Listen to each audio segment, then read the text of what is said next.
welcome to the B2B Growth Blueprint Podcast, where we talk with entrepreneurs, founders, and leaders at B2B services, tech, and SaaS companies to learn the systems and processes they've used to create success for their business. We'll also learn from marketing and sales experts to provide insights to help you grow your business. I'm your host, Mark Osborne, and the podcast is brought to you by Modern Revenue Strategies and their 10x ROI B2B Growth Guarantee. Schedule a free diagnostic call to learn the fastest path to double your B2B revenues in just 90 days. Hello, and welcome to another episode of the B2B Growth Blueprint Podcast. I'm your host, Mark Osborne, and today I'm very excited to welcome my guest, Matt Remuzzi. Now, I'm going to read Matt's bio to make sure I get this right. He's done a lot of stuff. He started CapForge back in 2000 after being laid off from a venture-backed firm during the dot-com bust. And CapForge provides consulting with a focus on bookkeeping and other accounting services like tax prep, payroll, coaching and advisory services, due diligence, and business exits. Matt continues to work on growing the business while his team runs the day-to-day operations, and he ensures they're always providing five-star quality and service to their clients. He's been a guest on dozens of programs and is always getting a great reception for being down-to-earth, a good storyteller, and a 20-year entrepreneur and small business advisor. So Matt, welcome to the show. Thank you for having me. I appreciate being here. Yeah, absolutely. So you've got obviously an interesting background, done some things and been around. Why don't you tell us a little bit of your story of how you got to where you are today? Yeah, definitely. I always knew I wanted to be an entrepreneur. I just never knew what that was going to look like. And when I had the opportunity, in the sense of I got laid off from a Sure. job doing consulting, I thought, maybe I could do some freelance consulting. I'll see how that goes. If it works out, cool. If it doesn't, well, I'll just go get another job, right? So Sure. luckily, it worked out. I found enough clients. I was able to kind of get in a groove there. And I never, look back. 25 years now, I've only worked for myself in that span of time, which is good because I'm not cut out to work for somebody else. I've been there, I've done that. I'm not a good fit. I cannot resist raising my hand and saying, hey, I think there's a way we could do this better, to the point where in certain meetings, I'd be told literally, shut up, Matt. Nobody wants to hear it. So I'm like, oh, all right, I got to go somewhere I can just, call these shots myself. And I kind of, I went from one thing to another, floundered around, did some things that worked, did some things that didn't work. Eventually I bought a catering business, ran that pretty successfully, grew it, sold it. And I thought, okay, maybe what I should be doing here is I'll become a business broker, and I will Okay. find, great businesses to buy. I'll cherry pick the best deals, buy them for myself. Anything I don't want, I'll sell, I'll make a commission, right? Win-win. So what happened over the next 4 years was I ended up selling 36 businesses, and I never Right. found one that I wanted to buy. But what I did discover was over and over again, these businesses had just terrible bookkeeping, lousy accounting. That was the common thread in complaints. Because when you're a business broker, what you do is you say, hey, in order to figure out what your business could sell for, what it's worth, let's take a look at the books. And the story was always, oh yeah, that I know they're 6 months behind. The bookkeeper quit. I didn't find a new one. Or, oh, my wife's cousin does our books. I know she doesn't know what she's doing, but it's my wife's cousin. So what are you gonna do? And there was always a story, and it was always some excuse for why stuff was messed up, Yeah. behind, inaccurate, late, didn't exist. So I thought, okay, there's a huge demand here for quality bookkeeping at an affordable price with great customer service. Those things were missing. Let me try that out. So I took a couple refresher courses in QuickBooks. I had my MBA accounting classes to kind of fall back on, and I jumped into it. And very quickly, it was able to get some clients. And my first immediate hire was an actual bookkeeper because, I wasn't really, that wasn't going to be my long-term position.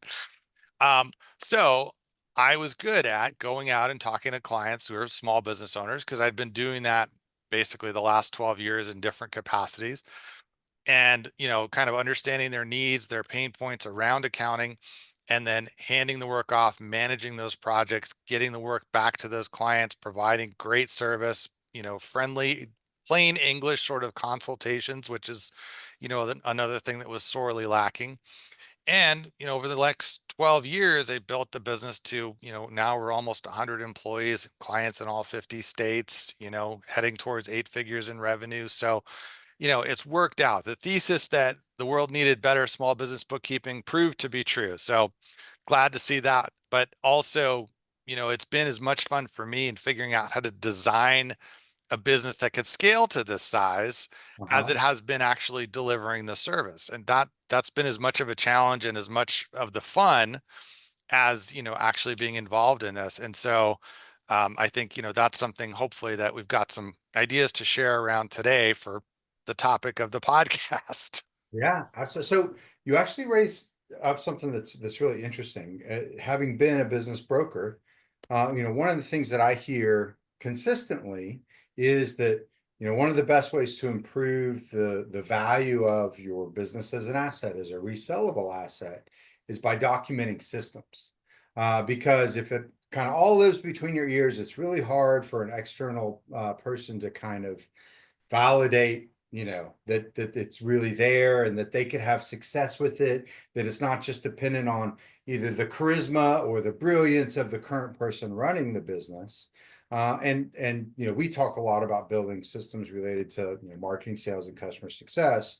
But I'm curious your perspective on that, both from your background as a business broker and also as you work with businesses today and helping them to get their financial house in order, these accounting and bookkeeping systems. Tell us a little bit about what you see. What's your perspective there?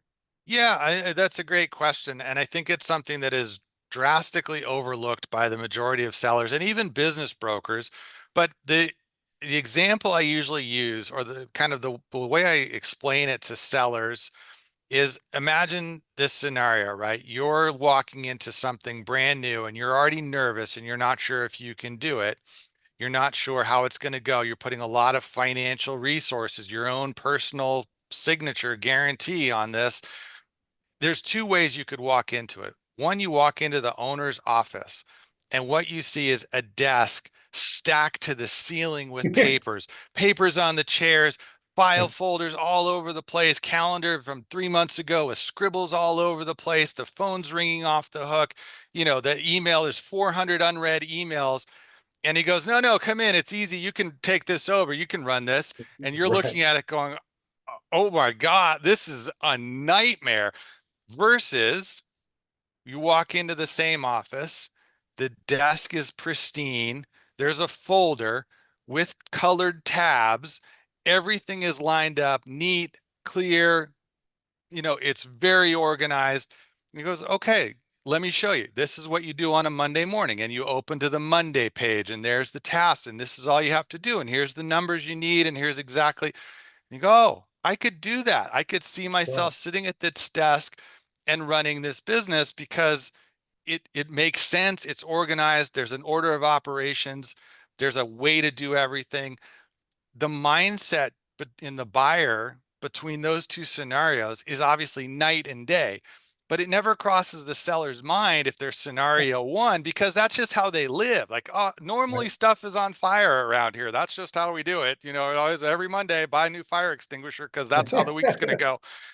But to a buyer who's already nervous, already not sure, maybe they've been in insurance for 25 years, right? And now they're buying an HVAC business or something. Like, it's completely foreign to them.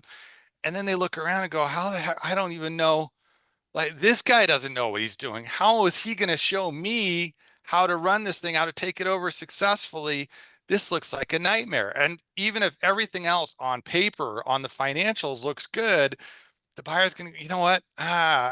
So that's why you see a lot of people buy, landscaping business or pest control business, or, so like janitorial business. I, I can learn that in 2 weeks with no matter how messy the guy, like, okay, mop, bucket, check, right? We're good. But Right. anything with even a hint of complexity, where you walk in and at the same time see that they clearly are disorganized, clearly don't have systems in place, processes, they couldn't tell you, everything lives in the owner's head. And, God forbid the day after you buy it, the owner gets hit by a bus. You're like, well, that's it, declare Right. bankruptcy and move to another state. It's over. I won't be able to run this thing. So, it's a huge value add to the sale to have everything organized, to have systems, to have documentation, to have a clean, organized operation that a new buyer can see themselves fitting into. It makes a huge psychological difference. And it's hard to put on paper. It's hard to say the value of the business has gone up by X when you clean up your desk, but Right. it truly is there. Yeah. Well, what's funny is as you're talking, it also occurs to me, and one of the things that we see is not only does it increase sort of the resale value, but also clears the way to grow. Even if your goal isn't to get out, if your goal is just to sort of grow the operation, because if you think about that same scenario of, let's say it's the head of sales, or maybe it's just your head salesperson because you're not quite big enough to have a head of sales. And his desk looks like that, and the phone's ringing off the hook, and the calendar is like that. It's really hard to hire another salesperson and have them come in and be successful because there's not a system. It's just one person figuring it out as they go every week. Versus if they can come in and be like, all right, here's how we find our new opportunities. Here's how we qualify them. Here's how we do our discovery to find out if we're going to be a good fit or which product they need. And there's a well-worn path. Then you don't have to find the most talented unicorn on earth to Right. come into the job. You can actually find a good high performer that doesn't cost an arm and a leg, and they can come in and come in and fit and work. And I imagine the same thing is true, from the finance side as you layer in operational folks as well. Absolutely. Yeah. I mean, the benefits, I don't think you can understate the benefits of having a well-run organization to your ability to grow, ability to hire, and honestly, as the owner, the ability to take time off, That's right. right? Because if you're the only one that understands how it works, how do you ever step away for more than a day and a half without the whole thing falling apart or everyone just kind of grinding to a halt? Well, we can't do anything until Bob comes back because Bob's the only one that knows how to do Yeah. any of this stuff, right? Well, great. So if you're Bob, you're like, well, I'm screwed.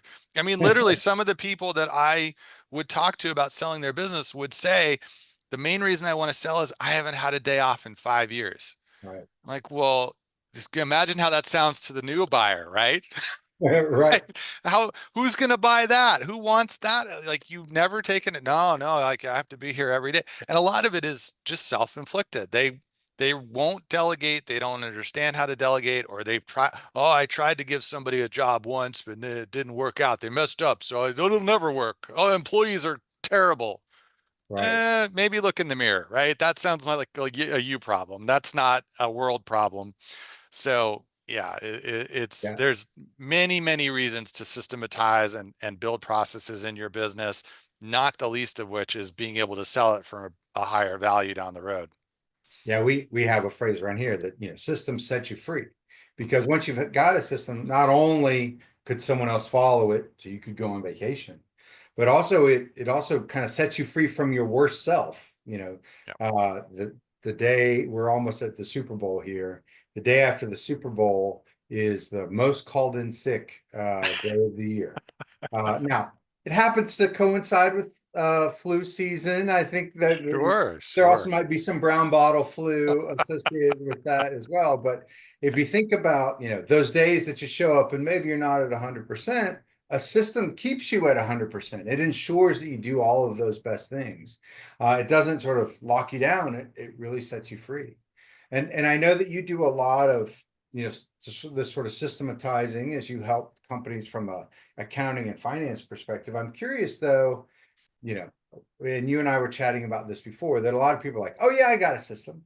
But then you get in and the system is, well, just get in and throw some elbows and figure it out. Right. You have some sort of examples of maybe where people thought they had a system and it really wasn't as strong, or maybe where you've discovered some unconventional systems as with you've worked with businesses? Yeah, I mean, we tend to find a lot of times that people, once they get to a certain size, will lay claim to having, oh, I know my numbers pretty well, and I have goals and I have things that I watch, and then you just scratch the surface just a little bit and come to find out that really there's really nothing much there. I had one guy telling me that, well, labor is one of the biggest components of my business, right? My payroll cost is a huge percentage of our revenue, so I watch it like a hawk. Great, let's take a look at the financials and see what that looks like. Literally on the financials, there is one line, payroll expense. That's it. And I go, well, okay, so tell me a little bit about, who works there. Well, we've got the operations people and the sales people and the admin people. You got one line, payroll expense. So you're watching it like a hawk. How? Like a hawk that needs glasses from a long way away? Like what kind of hawk is this? Right. So, right. So let's break it down into, at least, right, sort of the billable versus non-billable in his situation, right? That kind of made sense. In other situations, you might have people who are, contributing to the cost of goods sold. They're the manufacturing floor guys, and then there's the, non-manufacturing. There's lots of ways to do it depending on the business. But if you're really keeping an eye on it, then you'd want to know not just the total expense, right? That, okay, overall payroll is 55% of revenue, but how much are the people who are generating revenue versus the overhead people, or the people contributing to the cost of goods sold versus the right? Or if you've got a roofing company, the people on the roof versus the people that go out and Right. do the estimates versus the people who schedule, you know, let's break some buckets out there and understand what's the capacity of each of these positions. And then that tells us how many roofs can we do, and when do I need to hire more roofers, but I don't need more schedulers because the scheduler still has. And they go, oh, wow, I never thought of it. Oh, that's wow. Okay. Like, then what did that take me? 2 minutes to spit out, right? So, and another, you take 30 minutes to kind of figure out how you're going to integrate that into the financials. And now you can watch much more closely. It's not payroll is 55% of revenue, but the roofers who work on my roofing business are 20% of labor. And then the guys that do this and that, right? And that's how it stacks to 55% now. But what if I could get that to 50%? What does that drop to the bottom line? So, those are the kind of things when people say, oh yeah, I know my stuff, I've set goals. Okay, well, let's talk about that a little bit more. And a lot of times they're, oh wow, okay. Now let's say, you've got a goal for the year, but how about for the quarter? Well, I don't know. Right. I guess a quarter of the year's goal. Well, you don't generally grow in a straight line, right? So, That's right. That's right. and what does that mean for what's your hiring budget?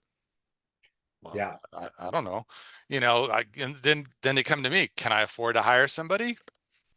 It's probably a good question. We should probably figure out the answer to that. What? So I think there's a lot of opportunity, not just in building general processes like, how do we write an invoice or how do we create a customer estimate, but, from the financial side, how do we know how much we should be spending on labor or supplies or insurance or marketing?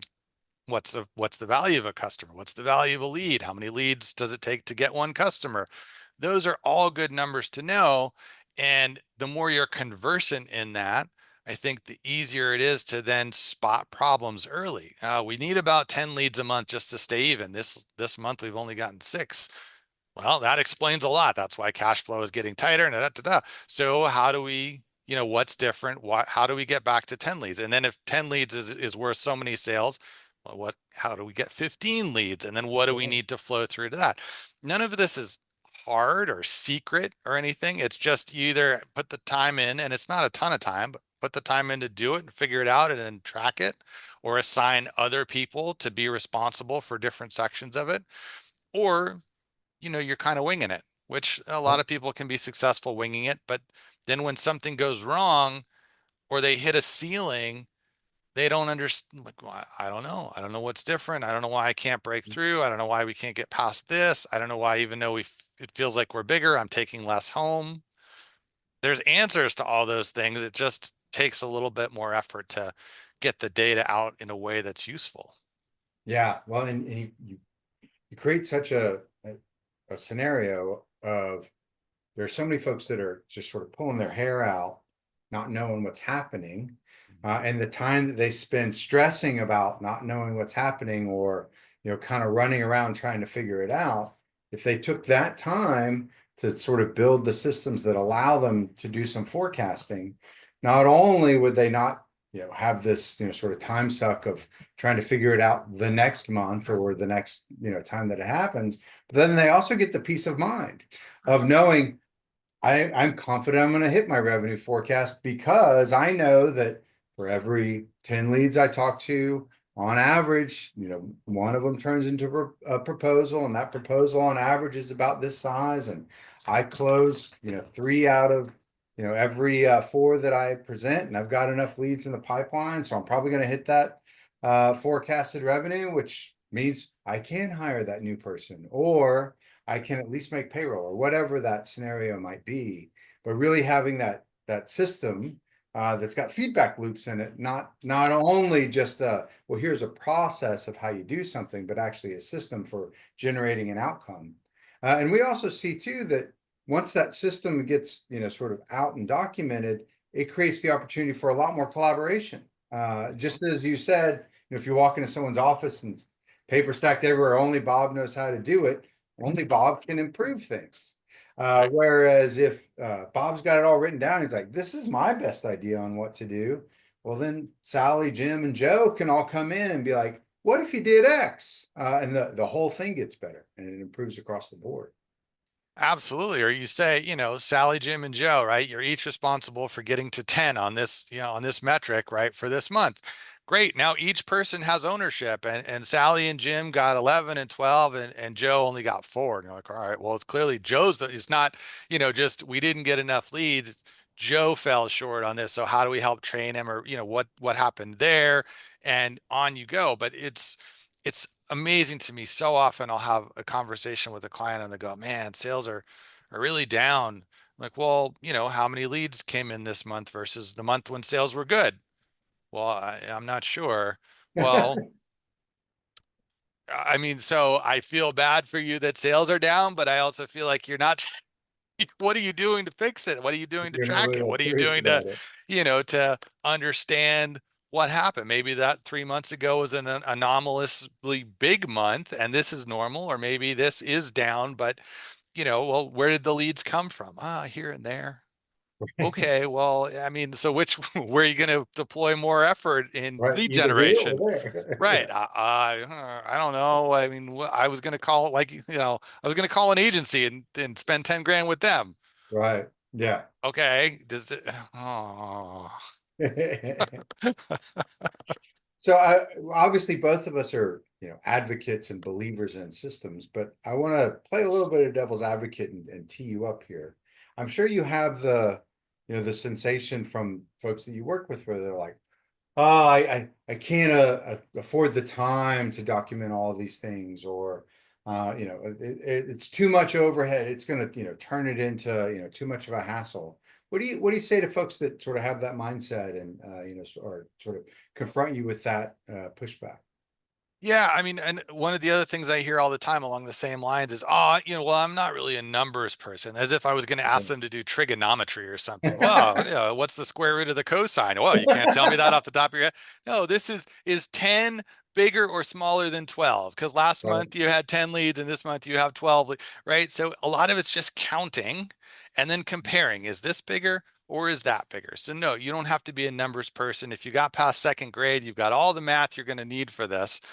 And honestly, the time and effort it takes to put something like this in place is a fraction of the rewards you're going to benefit from doing this, right? So if, let's say, you're even $1 million in revenue, to take 10 hours to put systems in place to track just even sales and leads, right, and value of customers, and track that and say, okay, this month did we get more or less than last month? And if it was, and where did they come from and what happened, right? And just that, nothing else. And even forget expenses and payroll and everything else, just track that, and you can then see incremental improvement, and you get to 1,200,000, 1,500,000 the following year, right? Was that worth the 10 hours? If it was even that long that it took to even just kind of sit down and say, okay, here's what we're going to track. Here's how we're going to track it. Put it in a very basic Excel spreadsheet and then compare it each month to the previous months that you've collected. If you don't feel like that was worth it, then yeah, I don't know how much more I can help you, but don't imagine it's like, oh, I got to go back to school for 2 years to learn how to. No. Right. These are very simple implementations, no math beyond counting really required. And it's so powerful to see. It's like if you said, well, I'm going to lose weight, but I'm never going to weigh myself. Right. How do you know? And I'm also not going to count any calories, right? Right. So, I don't know where I'm at. I don't know where I was. I don't know where I'm going, and I don't know what I'm eating, but I'm hoping to lose weight. Well, good luck, right? Yeah. Hope is our strategy, right? Isn't that Yeah, what they said? it's Well, you've obviously got tons of great stories here, and we could chat all day, but I got to be mindful of your time. But before I let you go, why don't you tell us something that's on the horizon for you and Cap Forge that you're excited about? Yeah, so I mean, this is very timely for us because along these lines, what we've really worked on the past year and are kind of rolling out this year is we've taken what has been more of an ad hoc service of helping people with things like forecasting and cash flow projections and setting up KPIs. And because that was always a little hard to explain and different people sort of took different runs at how they wanted to do it, then giving them too many options and making it hard to decide. What we've really decided to do is, like, most people need mostly the same things. So we really kind of productized the offering around the advisory service. And now it's much easier for us to deliver because it's the same things for each client, big or small, right? And there's still a little customization and still a little fit to the business, but by and large, it's the same thing on our side, which makes it easier and less expensive, more cost effective for us to deliver.